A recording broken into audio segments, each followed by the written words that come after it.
sommes de retour sur le plateau de TV Finance et il est désormais temps d'accueillir tout de suite Benoît Fernandez-Riou. Benoît Fernandez-Riou qui est consultant et spécialiste du Forex, auteur des livres Le Forex et Le Trader Privé. Bonjour Benoît.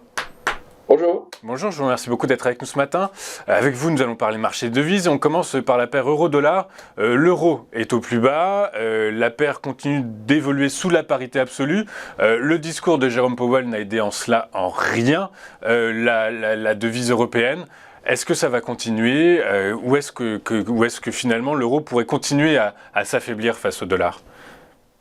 Alors effectivement, c'est une situation un peu à la croisée des chemins parce que l'euro-dollar, d'un point de vue technique, est sur une zone de support entre 0,99 au plus bas, en gros, et puis 1,01 au plus haut, donc une zone autour de la parité mathématique.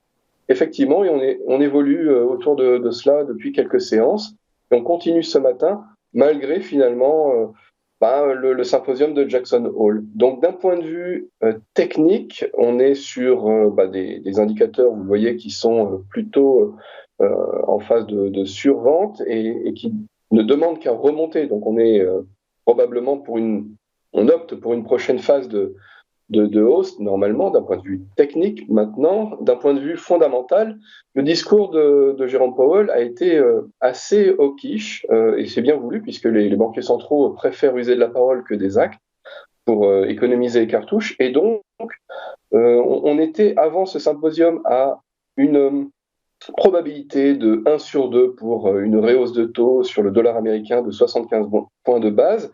Et là, désormais, depuis ce symposium, donc ce matin, on est désormais à 2 tiers. Donc les probabilités sont clairement dans le sens d'une hausse de taux assez forte, comme la fois précédente, de 75 points de base pour le dollar américain. Ce qui pousse donc, d'un point de vue fondamental, ce qui tire finalement les cours vers le bas. Et donc, on pourrait avoir dans les prochaines séances une continuation de la baisse malgré cette zone de support. Et donc, d'un point de vue fondamental, plutôt une continuation pour aller rejoindre vers 0,96 ou 0,95 avec l'inertie, puisqu'on est dans un canal baissier.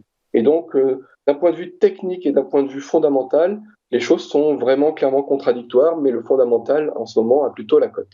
Alors, le fondamental a évidemment la cote. Alors, ceci dit, cette semaine, on a les chiffres de l'inflation en Europe qui vont être publiés. On sait que la BCE va communiquer sur sa stratégie de politique monétaire également dans le courant, je crois, semaine prochaine.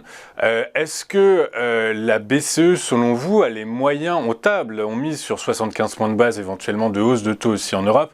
Est-ce que ça pourrait porter le dollar à la hausse ou définitivement, de toute façon, l'euro à la hausse, pardon, ça pourrait porter l'euro à la hausse ou définitivement les investisseurs dans cet environnement compliqué vont chercher le dollar quoi qu'il arrive? Oui, effectivement, on pourrait avoir une petite parenthèse avec cette baisse. Donc, on pourrait d'abord, d'ici effectivement à ce que la BCE parle, avoir une baisse, comme je l'indiquais, dans les prochaines séances, et puis ensuite avoir effectivement la BCE qui devient, en tout cas, le marché s'attend à 50 points de base de hausse sur l'euro. Et donc, si c'est ce qu'elle fait, ça sera un non-événement. Par contre, si elle montait à 75 points de base ou plus, à ce moment-là, ça serait un événement, effectivement, un signal assez fort qui soutiendrait l'euro et qui pourrait nous refaire passer au-dessus de la parité mathématique sans aucun doute. Donc, mais le scénario, malgré la bonne volonté en fait sur l'euro, le scénario n'est pas en ce sens. Ensuite, on aura la Réserve fédérale qui interviendra fin septembre et donc 2 semaines après la BCE. Et donc, tout dépend vraiment de ce que va faire la BCE, mais comme vous le disiez, mais malgré tout, le marché et le consensus s'attend à ce que ce soit un non-événement au niveau de la BCE, puisque tout est déjà finalement anticipé. Tout est